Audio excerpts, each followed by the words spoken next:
Russia's military might is on full display once again.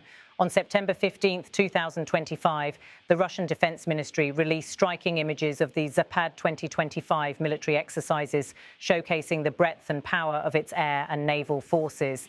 These exercises stretch across multiple theatres, including the icy Barents Sea and the strategically vital Baltic Sea, drawing the eyes of NATO and the wider world.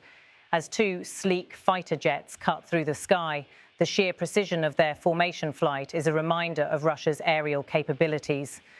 Inside the cockpit, pilots remain laser-focused, executing manoeuvres that are both rehearsed and ready for real conflict scenarios.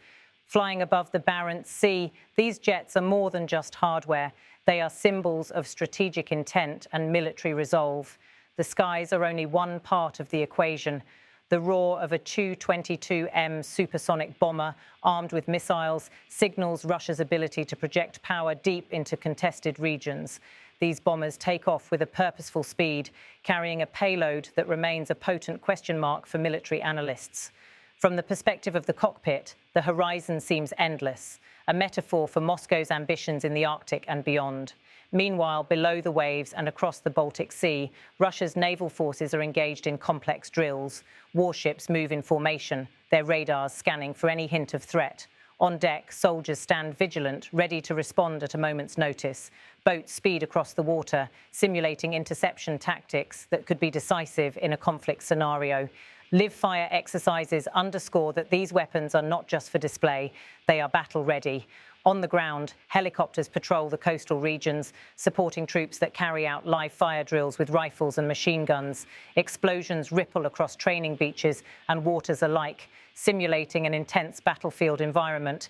These exercises are designed to test coordination between Russia's air, sea, and land forces, a full-spectrum display of military capability. But Zapad 2025 is not simply about muscle flexing within Russia's borders. Part of these manoeuvres extend into Belarus, specifically near the Grodno region, which borders Poland and Lithuania.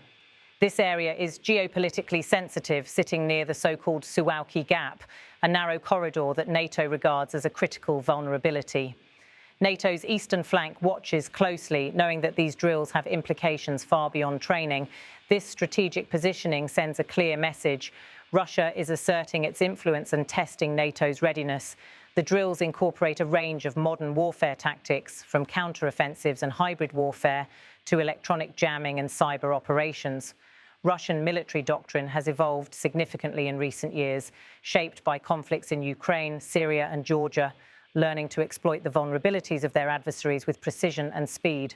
In response, NATO allies ramp up their own readiness. Fighter jets scramble from air bases in Poland, surveillance aircraft circle the Baltic skies, and submarines quietly patrol beneath the waves.